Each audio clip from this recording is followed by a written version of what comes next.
Hi, it's Willy Blackmore, editor-in-chief of the Midcoast Villager. I'm here with this week's paper. And I wanted to talk about something that we kind of cover in two different ways in this paper. It's a little different for us because we're talking about ourselves. See here, Midcoast Villager files court appeal for Waldo County Sheriff records. The other week, we filed a lawsuit or complaint under the Freedom of Access Act in Maine, which is our version of what's, Freedom of Information Act or FOIA on a federal level.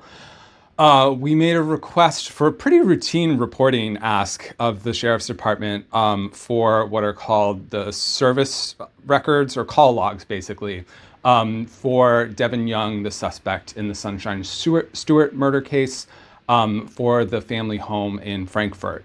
This is kind of like a turning over stones work of reporting, of trying to get information about what might have happened.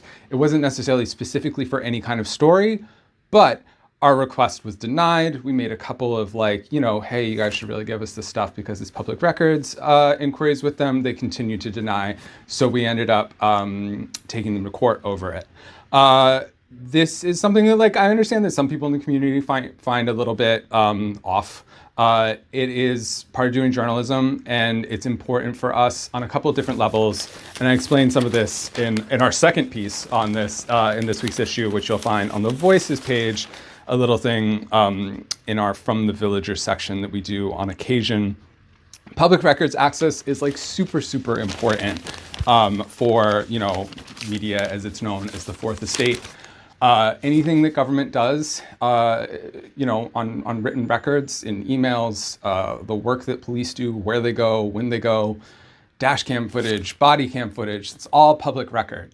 And there are laws on state and federal level that ensure access to those records so that we can do our jobs of holding to account, of reporting on what has happened, of getting the details of what has happened.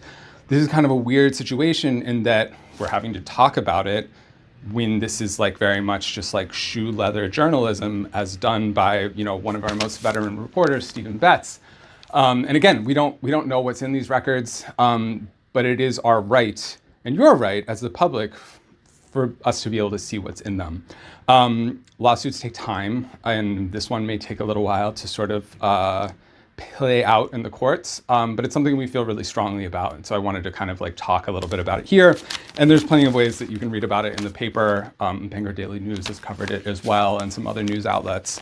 But this is something that we will do when it feels necessary to do it. And that's what this situation was.